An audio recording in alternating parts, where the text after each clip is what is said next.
2001년도 9월 11일 세계를 경악하게 하는 사건이 미국의 세계무역센터에서 일어나게 됐습니다.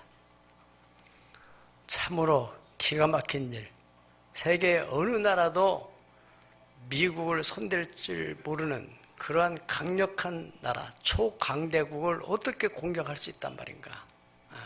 미국인들도 역시 지금까지도 그 트라우마에 시달리는 사람이 있다는 것입니다. 이희돈 장로님은 그 무역센터의 총재로 계시는데, 이분이 간증을 들어보니까 자기도 분명히 그 자리에 그 시간에 있다가 변을 당할 사람인데, 비행기를 타고 가기 전에 그 대합실에서 기다리는데 자꾸 배가 이렇게 불편하고 배탈이 나가지고 화장실에 갔다 오는 바람에 비행기를 놓쳐가지고 그 비행기를 다음번 비행기를 타고서 가니까 이미 상황은 끝나고 경찰들이 못 들어가도록 이렇게 수습하고 있었다고 하는 간증을 들었어요.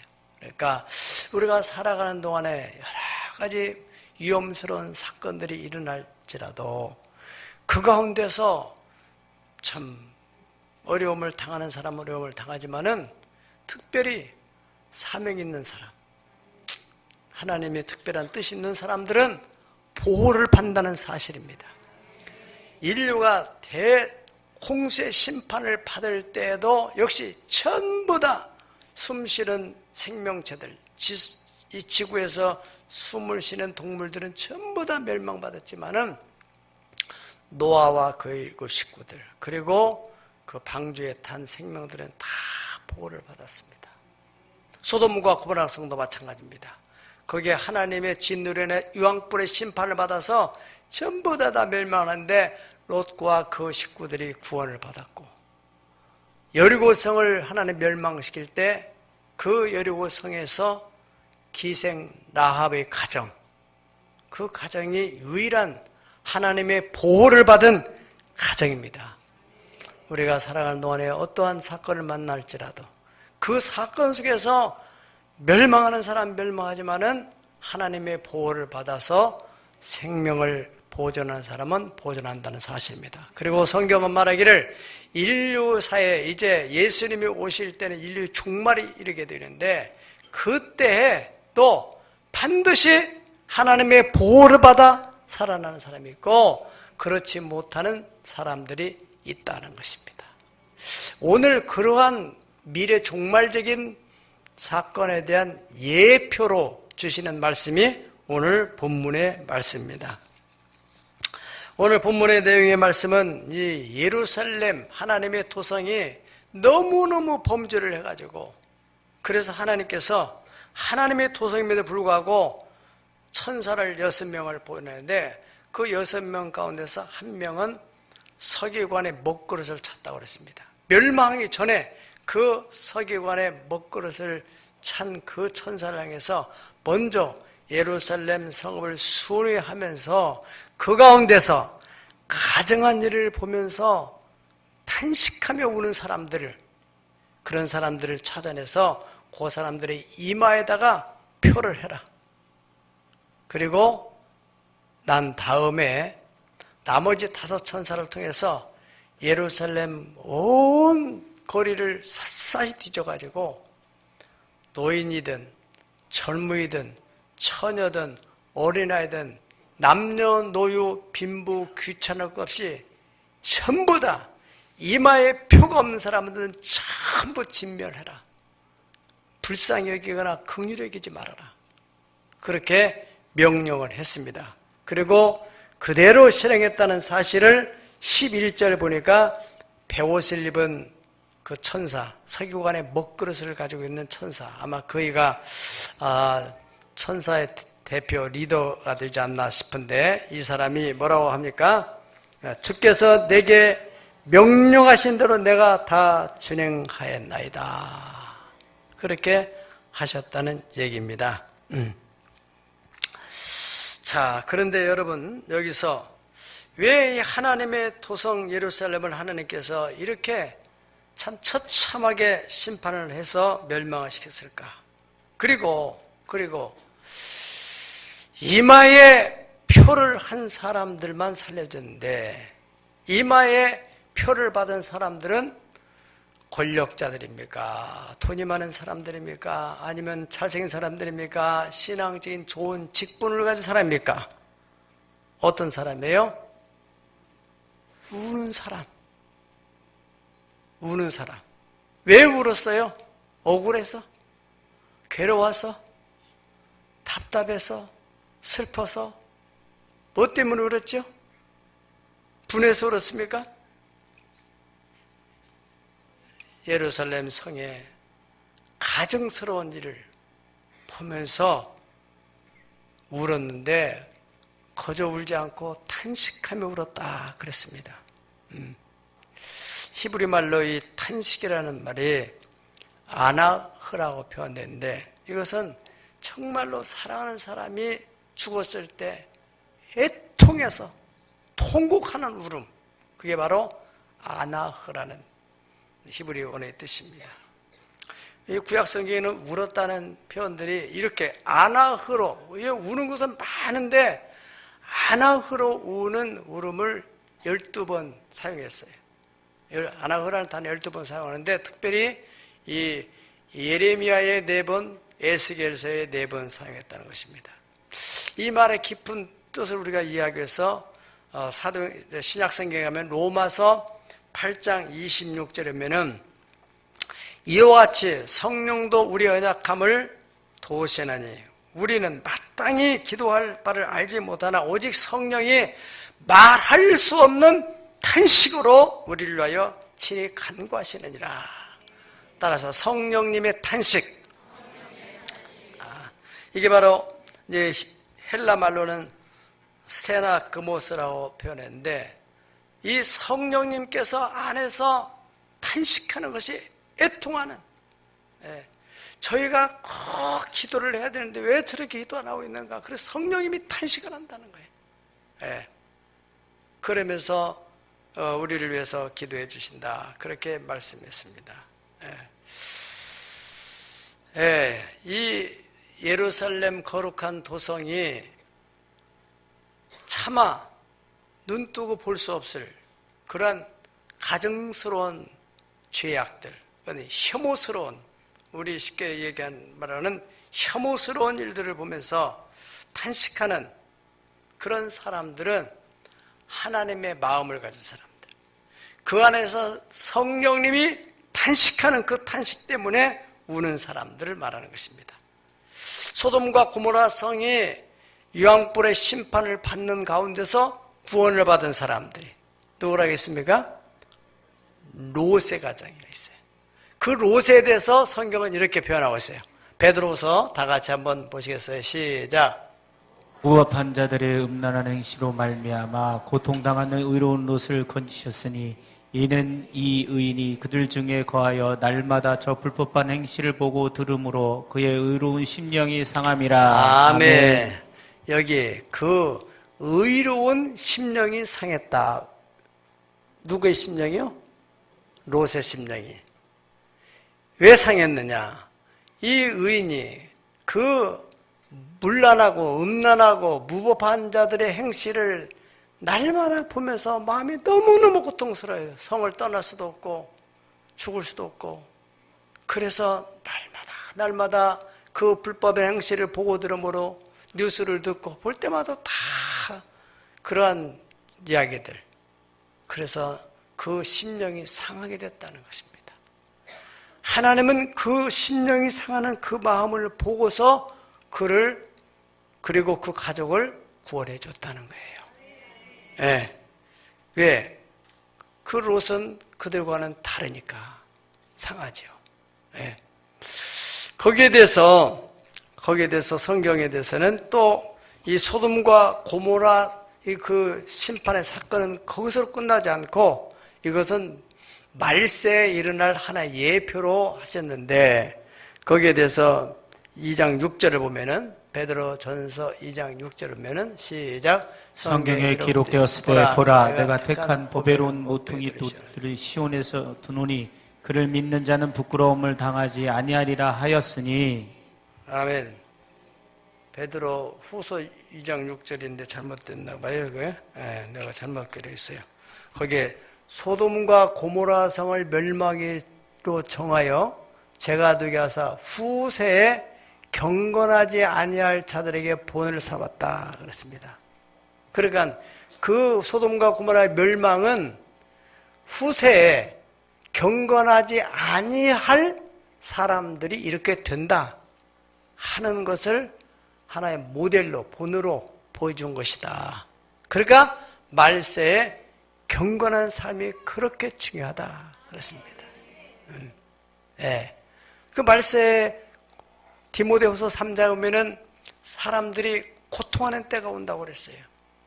돈을 사랑하고 자기를 사랑하고 쾌락을 사랑하고 그러면서 경건의 모양은 있지만은 경건의 능력이 없어가지고 세속화되는 그런 사람들에 대한 얘기를 성경에 하고 있습니다. 때문에 우리가 말세를 살아가는 성도들이 이 경건성, 경건의 능력을 유지한다는 게 아주 중요하다는 것이죠. 왜냐하면 이 말세에는 반드시 소돔과 고모라와 같이 그 문화가 변질된다는 거예요. 지금 옛날에는 상상할 수도 없는 일들을 법으로 제정하고 청소년들을 그 동성연애라는 것을 가지고 뭐 다 그런 걸 할 수 있다. 이렇게 지금 자꾸 가르치고 있잖아요. 예. 여러분들이 이런 부분에 대해서 예민해야 됩니다. 예민해. 나중에 자꾸 그것을 보고 들으면은 뭐 그럴 수도 있겠다. 그렇게 해서 타협을 하게 되고 합리화를 시키게 되면은 큰일 나는 거예요. 예루살렘 거리에 우는 사람과 울지 않은 사람 차이가 무엇인지 우리가 가만히 생각을 해봐야 되겠습니다. 한 걸음 더 나가서 민수기서 25장 7절에서 9절을 보세요. 민수기 25장 7절에서 9절을 보세요. 다 같이 읽어보세요. 시작. 제사장 아론이 손자 엘리야살의 아들 비니아스가 보고 회중 가운데서 일어나 손을 창에 들고 그가 이스라엘 남자를 따라 그의 막사에 들어가서 이스라엘 남자와 그 여인의 배를 꿰뚫어 두 사람을 죽이니 연병이 이스라엘 자손에서 그쳤더라. 그 연병으로 죽은 자가 24,000명이었더라. 아멘. 자, 이게 무슨 내용이냐면은 민수기 25장 1절부터 볼 것 같으면은 이 모압의 여사제들, 이방신을 섬기는, 바알신을 섬기는 여사제들이 그 이스라엘의 지도자들을 타락시키려고 그 제사 드리는데 초청을 하게 돼서 초청을 해서 제사를 드리는데도 참여시키고 끝나고 나서 후속 타임, 뒤풀이, 그래서 잔치를 벌려놓고 먹고 마시고 춤을 추고 그러면서 성행위를 하게 돼요.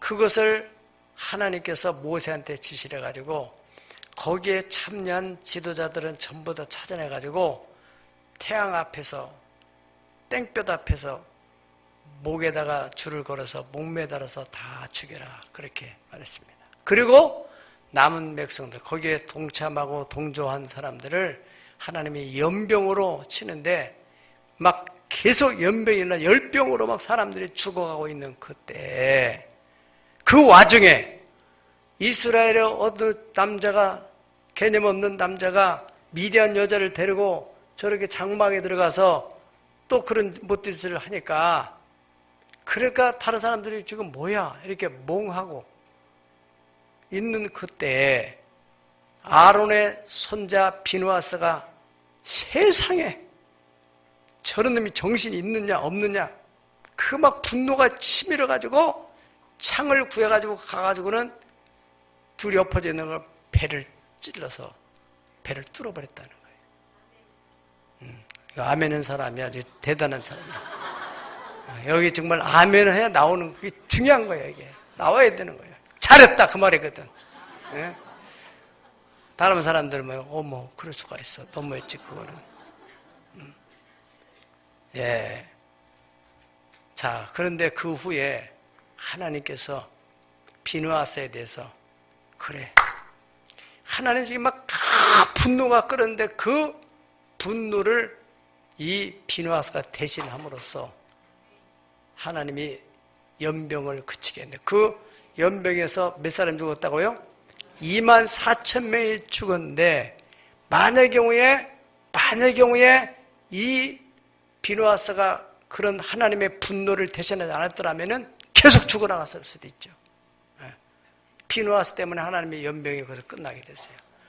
한 사람 희생 제물로 바치고 나머지를 살리게 되는, 더 이상 죽지 않게 되는 일이 생기고, 비누아스 개인에게는 하나님께서 영원한 생명의 언약을 줘서 너희 자손 대대로 바로 제사장 직무를 행하도록 그렇게 하셨다는 얘기입니다. 여러분, 우리는 소돔과 고모라 성의 그 롯을 보면은, 롯은 또 역시 가증스러운 일을 보면서 차마 자기 힘으로는 어찌할 수 없으니까 적극적으로 대처하지 못하고 소극적으로 마음만 상했을 뿐, 그 의로운 심령이 상하는 그것을 보시고 하나님께서 그 가정만 구원해줬는데, 이 비누아스는 적극적인 그 행동, 그것으로 인하여 자기에게는 평화의 언약의 제사장의 그 직분을 하나님으로부터 보장받는 것으로 끝나지 않고, 그 공동체 연병이 지나가 연병으로 막 죽어가는 것을 차단시킬 수 있는, 하나님의 분노를 막을 수 있는 그러한 귀한 일을 이 사람이 감당해 됐다는 겁니다. 여러분, 오늘날도 우리 주변에는 성도 가운데는 세 종류의 성도가 있습니다. 어떠한 교회의 불릭스러운, 또 교회를 비난하고 헐뜯고 험담하고 하나님의 영광에 가리고 이러한 일에 대해서 수수방관하는 사람들 있고, 그 다음에는 저건 아닌데 왜 저 집사님이 저럴까? 저는 아닌데 저런 거 가지고 시험 들어가지고 저렇게 힘들어할까? 이래서 롯처럼 그냥 안타까워하기만 하는 사람이 있는가 하면은, 저건 아니지, 왜 저 사람이 그렇게 자기가 잘못해놓고 교회를 비난하고 목사님, 사모님, 또 교육장들을 험담하고 저렇게 하느냐? 당장 가만히 놔두지 않겠다, 내가. 이런 사람이 있는데, 저는 이런 사람을 우리 교회에서는 하나도 못 봤어요. 저 부천에 어느 목사님이 목회하는 데는 그 목사님이 간증하는 거예요. 교회에서 목사님을 비난하고 교회를 헐뜯고 이런 험담하는 사람이 있으면 쫓아가서 머리를 다 뽑아버린다는 거예요. 그게 바로 비누아스의 유형의 사람이에요. 그런 사람은 하나님의 진노와 또 이 저주를 막는 사람들. 아멘. 네. 자, 여러분들이 이게 내 일도 아닌데 내가 왜 괜히 거기에 끼어들어가지고 그 사람과 뭐 척질 일이 있냐? 대다수 사람들이 그렇게 말하는데, 하나님의 분노가 이건 아닌데 이런 마음을 갖기가 쉽지 않다는 거예요. 옛날에는 많이 그런 사람이 있었어요. 지금 말세를 접어들기 때문에 그래도 롯 같은 마음 정도만 가지고 있어도 다행스러운 일이죠. 여러분, 예루살렘 거리에 하나님의 무서운 심판이 지나가는데, 하나님께서 심판하는 기준은 울었느냐 울지 않았느냐, 딱 이 한 가지. 이 사람들이 어떤 죄를 졌느냐 살인했느냐 그런 걸 보지 않고 그 많은 사람 가운데서 울었느냐 울지 않았느냐, 그것이 한 가지 심판의 기준이라는 것입니다. 여러분, 우는 것과 울지 않는 게 그렇게 무슨 큰 죄냐? 라고 우리가 쉽게 생각할 수 있는데, 하나님은 단순히 우리의 어떤 행위나 우리의 표면만 보지 않으세요. 사람의 심령을 본다는 거예요. 그 모습을 보면서 심령이 탄식하는, 애통하는 그 사람의 마음, 어떤 마음이길래. 그런 상황을 보면서 어떤 사람은, 그저 무덤덤한 사람은 왜 눈물 한 방울 안 나오고 남의 일처럼 생각하고 오히려 그걸 동조하고, 그 사람의 심령은 왜 그럴까? 하나님은 그 심령을 보신다는 거죠. 여러분, 어떠한 사건이 일어나게 되면요, 사건이 일어나게 되면은 그 사건을 보고 해석하는 사람이 다 달라요. 뭐에 의해서? 그 내면에 깔려있는 사고의 체계에 의해서. 사고의 구조. 요즘 컴퓨터 용어로 말한다면은, 데이터베이스가 깔려 있으면은 컴퓨터에 정보가 들어오면 그 데이터베이스가 그 들어온 정보를 거기서 분석해서 답을 주는 것. 그와 같이 사람의 두뇌를 모방해서 컴퓨터를 만들기 때문에 여러분들 나름대로 다 이 깔려있는 사고의 체계가 있는데 그것이 바로 가치관이고 세계관입니다. 예를 든다면 유교 사변이 일어났어요. 유교 사변이 일어난 이미 역사적인 사실에 대해서 오늘날 그것을 해석하는 사람들은 두 종류가 있다 이거예요. 미국이 우리를 안 도와줬다면, 유엔군이 안 도와줬다면 우리는 적화돼서 오늘날 어떻게 됐을까? 생각만 해도 끔찍하다. 이렇게 생각하는 사람이 있는 반면에 어떤 사람들은 미국 놈들이 들어와가지고 통일이 될 텐데 통일이 안 됐다. 통일의 방해자다. 그래서 저 미국 놈들을 쫓아내야 된다. 이렇게 생각하는 사람이 있습니까? 없습니까? 있다 이거예요. 그 사람들은 그 내면 속에 있는 뭔가 누군가로부터 잘못된 그 사고 체계가 깔려있기 때문에 그 사건을 그렇게 해석한다는 것입니다.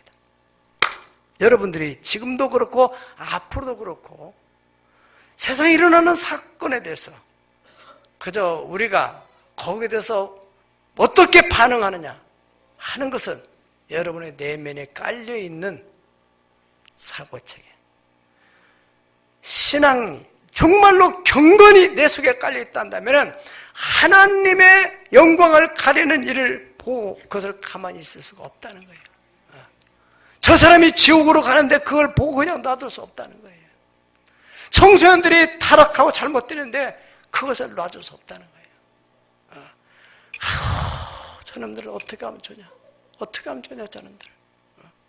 직접적으로는 어떤 행동을 못하더라도 가슴을 부여잡고 하나님이여 저 젊은 어린애들이 뭐를 한다고 저렇게 애통하는 심령을 가지고 있는 그 마음은 참 예수님의 생명 성령님의 통치 아래에 있는 사람만이 할 수 있는. 할렐루야. 사랑하는 여러분, 요즘 시대는 영적인 감각이 무뎌지는 시대입니다. 양심이 무뎌지고 더 나아가서는 감각이 전혀 없다면 그건 죽은 심령이에요. 우리가 나이가 들어가면서 이런 신체에서도 감각이 자꾸 무뎌지는 건 사실이잖아요. 몸이 굳어져 가는 거잖아요. 신앙의 연조가 쌓여가면서 그런 현상이 일어날 수 있다는 거예요. 그래서 오늘 성경에 성수에서 늙은 자부터 시작해라 그렇게 말했습니다. 누구부터요? 6절 다 같이 한번 보시죠. 6절 시작. 늙은 자와 젊은 자와 처녀와 어린 아이와 여자를 다 죽이되 이마에 표 있는 자에게는 가까이 하지 말라. 내 성수의 시작을 지니하시매 그들이 성전 앞에 있는 늙은 자들로부터 시작하더라. 여기 늙은 자들은 바로 영적으로 신앙의 연조가 있는 사람이에요. 권사가 되고 장로가 되고 오랜 세월 속에서 목사가 되고 이제 신앙생활을 오래 하다 보니까 매너리즘에 빠져버리고 타성에 젖어서 찬송을 불러도 감각이 없고 예전에 그 많은 눈물이 그 가슴이 뜨거웠던 것이 이제는 무덤덤하고 말씀을 들어도 마찬가지고 돌아가는 세상 봐도 마찬가지고 저는 제 자신이 정말 두렵게 생각을 하시 이 목회자에게서는 영성이 떨어지면 정말 이 목회 못하거든요. 설교 어디서 백개당할 수는 있어요. 넘쳐요. 그러나 성령의 능력은 나타나지 않는 거예요. 지식만 전달할 뿐이에요. 엘리 선지자도 엘리 제사장도 예전에 젊은 날에 얼마나 뜨거웠어요. 그런데 나이가 들면서 무뎌지는 것입니다. 이렇게 될까 봐 두려운 거죠. 그래서 성령의 감동과 감화가 있는 말씀을 받고 그 말씀을 전하고 해야 되는 죽는 순간까지 그것이 자기 관리에 힘든 부분인데 여러분 우리가 신앙생활 오래 하면서 저는 지금 35년째 여러분 아시다시피 교회를 섬기고 있습니다. 이 교회 오래되면 오래될수록 더 바울 사도가 말한 대로 내 겉사람은 후패해질지라도 속사람은 날로 새로워져가는, 그것은 쉬운 일이 아니에요. 왜냐? 이 세상의 엔트로피 법칙에서 이런 나무들이나 또 이 철들이 점점점 이게 질서가 무질서로 바꿔지고 녹슬고 그러면서 변질돼 가는데, 우리 육체도 역시 이 물질 속에서 같이 그렇게 변질돼 가고 무뎌져 간단 말이죠. 성경은 우리 속사람은 날로 새로워간다, 더 깊어간다, 더 익어간다, 숙성되어 간다. 사도 바울도 그렇게 말했습니다. 내가 어렸을 적에는 말하는 것도 어린애 같고 생각하는 것도 어린애 같고 깨닫는 어린애 같다가 장성한 자가 되어서 내가 어린아이에 버렸다. 아, 내가 그때 너무나 어려가지고 그랬구나. 깊어졌다는 거죠. 우리 교회에서 파송했던 명루봉 선교사님이 예전에 와서 간증한 것, 보고한 거 여러분이 들었을 줄 압니다. 이 선교사님이 뭐라고 보고를 했어요? 중국에 가장 나 환자들이 많은 곳, 그런데 사람들에게 안 보이기 위해서 그 사람들도 우리나라도 소록도 이렇게 했던 것처럼 그 사람들도 큰 산속에다가 아주 깊은 골짜기에다가 그런 나 환자들을 많이 수용하고 있는데, 거기 이분이 이제 하나님의 특별한 사명을 가지고 갔잖아요. 가서 첫 번째 겨울철을 맞이했는데 아이들이 큰 이 촌이니까 거기서 애들이 야구공 놀이 같은 것을 하는데 벌겋은 걸 가지고 하더라는 거죠. 가만히 보니까 그게 조개탄이 파랗게 불나는데 이것을 손으로 던지고 받고 하면서 놀이를 하고 있다는 거예요. 충격이 돼, 자기는. 왜? 그 벌겋게 불다른 그 조개탄이 왜 안 뜨고 그 아이들도 그런 나병에 감염이 돼가지고 구약시대에 저주받은 병으로 인정하는 이 한센병, 요즘 말하면 한센병은요, 그 무서운 게 뭐냐면 이 신경들이 다 죽어가지고 몸에 붙어있기는 붙어있지만은 감각이 없어져 버려요. 영적으로 우리가 무서운 병 중에 하나는 전혀 영적 감각이 없어져 버려요. 이거는 무서운 병입니다. 그래서 보아도 보이지 않고 들어도 들리지 않는. 여러분, 우리가 이런 시대가 올까 봐 드렸습니다. 예수님께서 말씀하셨습니다. 마태복음 11장 15절에 17절, 귀 있는 자는 들을지어다. 이 세대를 무엇으로 비유할까? 비유하건대 아이들이 장터에 앉아서 제 동물을 불리려되 우리가 너희를 향하여 피를 불어도 너희가 춤추지 않고 우리가 슬피 울어도 너희가 가슴을 치지 않았다 함과 같다. 그러니까 다시 말하면은 즐거운 일이 있어도 같이 즐거워지도 못하고 애통하는 일을 보고도 슬피 울지도 않고 그냥 무덤무덤해지는. 저는 이 말씀을 생각할 때마다 수년 전 얘기입니다만은 지금 현재 우리나라 이 시각장애인의 대부처럼 그렇게 열심히 일하고 있는 안요한 목사님이 계시는데, 이분이 목사님 아들로서 하나님을 부인하고 이렇게 자기 멋대로 살다가 30대 그 여자 고등학교에서 불어를 가르치고 아주 인기도 있는 그런 선생님이 어느 날 갑자기 실명이 되는 겁니다. 안 보이는 거예요. 그래서 어느 정도까지는 그동안은 다 암기하고 있던 것이니까 그냥 이렇게 하는데 더 이상은 이제 아이들이 볼 수도 없고 여러 가지 장애가 있어서 사표를 내게 됩니다. 그리고 이분이 중도 실명을 했기 때문에 이제는 이제 장애인으로 살아가야 되는데, 그래서 점자를 공부를 해야 되겠는데, 점자를 이제 익히고 귀로 듣고 하는데, 이제 점자를 읽어내려면은 이 종이에 오목볼록한 그것들을 이제 감지해가지고 그 뜻을 풀어야 되거든요. 이 나이 드는 굳어진 이 손을 가지고 만지면은 도대체 감각이 전혀 없는 거예요. 그래가지고 이것을 예민하게 만들기 위해서 세면에다가 자기 손을 막 갈았다고 그런 거예요. 피가 나는지 안 나는지도 모르고 어떻든 그 예민하게 만들려고. 저는 그 책을 읽으면서 충분히 이해가 되는 거예요. 무뎌진 이렇게 아무리 점자를 지나가더라도 손이 전혀 내용을 알 수 없으니까, 감지할 수 없으니까. 우리 영적으로 한번 생각해 보면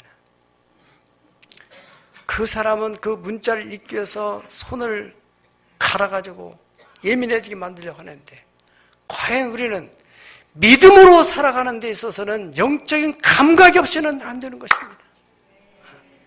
특별히 주의를 하는데 영적인 감각이 없이는 무뎌지게 되면 안 되는 거거든요.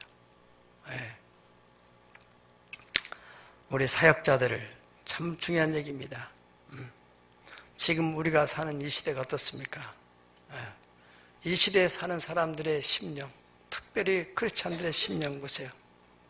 청소년들을 바라보고 이 세대를 바라보고 거기에 대해서 내가 지금 어떤 감정을 가지고 있는지, 그에 대해서 하나님께서는 우리에게 간절히 당부하는 내용이 있습니다. 뭐라고요? 로마서 12장 2절을 다 같이 한번 보시겠습니다. 로마서 12장 2절 시작. 너희는 이 세대를 본받지 말고 오직 마음을 새롭게 함으로 변화를 받아 하나님의 선하시고 기뻐하시고 온전하신 뜻이 무엇인지 분별하도록 하라. 아멘. 너희는 이 세대를 본받지 말라 그랬습니다. 언젠가는 예수님이 다시 오시는 걸 믿으면 아멘 하세요. 반드시 이 지구촌에는 종말이 옵니다. 네. 언제인지는 알 수 없지만 성경이 약속했고 지금 시대의 징조가 여러 가지 증거들이 나타나고 있고, 예수님께서 마태복음 24장에 그 제자들이 물었을 때 말세에는 어떤 징조가 있냐에 대해서 거기서 말씀한 그 징조들이 지금 나타나고 있잖아요. 불법이 성함으로 사람들의 마음이 사랑이 식어져 가고 교회도 예전 같지 않는 그런 분위기를 우리는 감지하고 있지 않습니까? 그런데 그렇다고 그저 그것을 당연히 시하지 말고 내 자신만이라도 관리하고 우리 교회만이라도 관리하지 않겠냐 말이죠. 그런 것을 본받지 말고 오직 마음을 새롭게 해라. 그리고 변화를 받아서 하나님의 선하시고 하나님이 뭐를 선을 여기는고 하나님이 뭐를 기뻐하시고 하나님의 뜻이 무엇인지 그것을 잘 분별해라. 할렐루야. 이런 분별력은 역시 영적으로 예민하지 않고서는 분별해낼 수 없죠. 이것이 옳은 것인지 저것이 옳은 것인지 이것이 하나님의 뜻인지 아닌지 우리가 분별한다는 것은 정말로 영적으로 분별력을 가져야만 된다는 것입니다. 사랑하는 여러분, 하나님께서 성전에서 늙은 자로부터 시작하라고 했다는 것, 이것에 대해서 우리는 신앙 연조를 가진 우리들이 더 깊이 우리 자신을 성찰해야 될 줄로 믿습니다.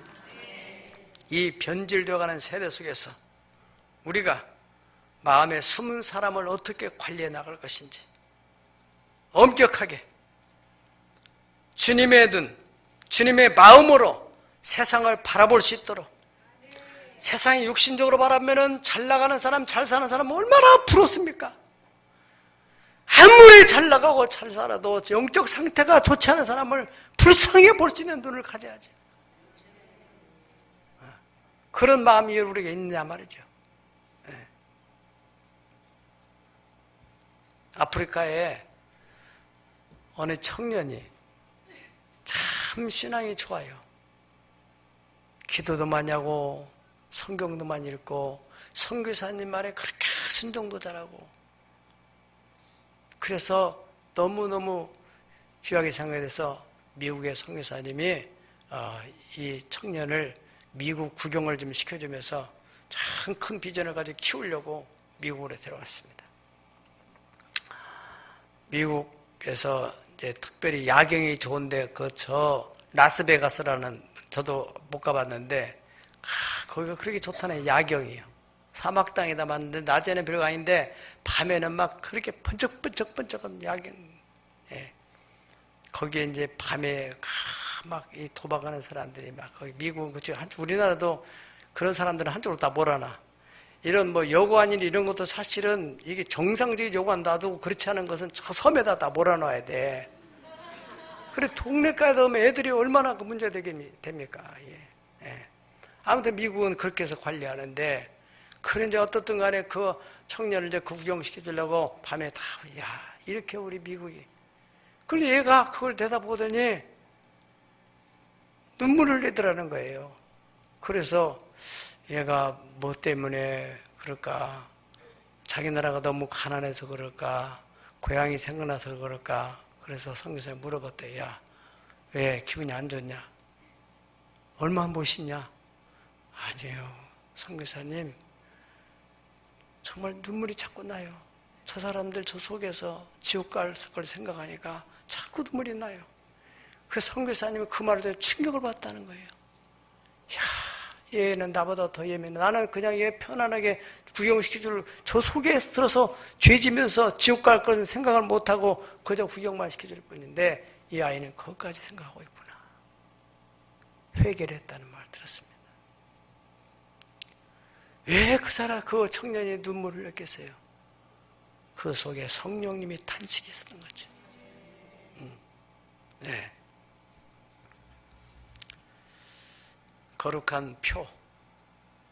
예루살렘 성 거리를 다니면서 가증스러운, 혐오스러운 일을 보면서 탄식하는 사람들, 그 사람들의 이마에 담은 표를 하고, 그런 표가 없는 사람들은 전부 다 진멸시키라.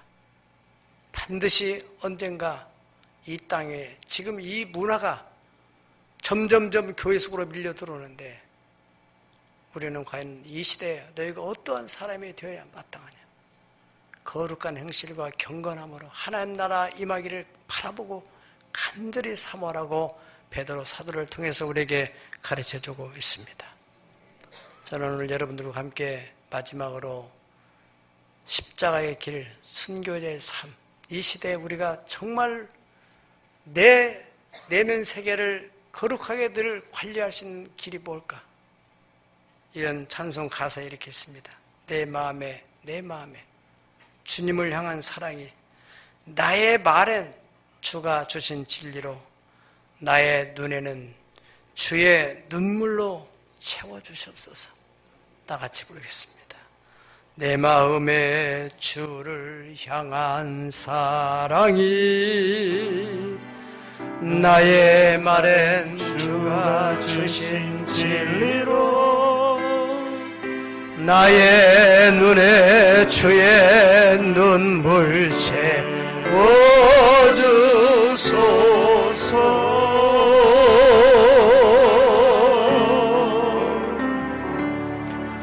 내 입술에 찬양의 향기가,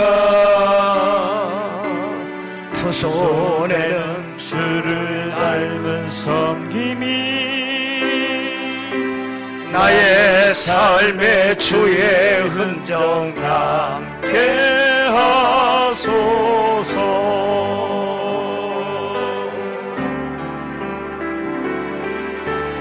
나의 사랑이 영원히 함께하리. 십자가의 길을 걷는 자에게, 순교자의 삶을 사는 이에게,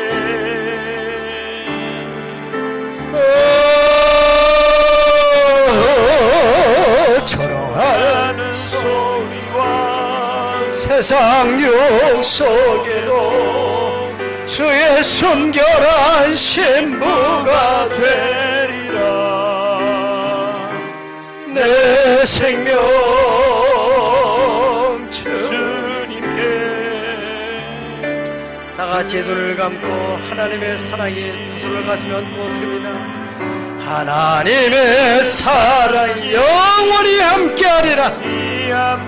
어떤 사람에게? 십자가의 길을 걷는 자에게, 순교자의 삶을 사는 이에게, 조롱하는 소리를 결정하는 사람, 조롱하는 소리와 세상 유혹 속에도 주의 순결한 신부가 되리라. 내 생명 주님께 드리리. 다 같이 눈을 감으신 채로 내 마음에 주님을 향한 사랑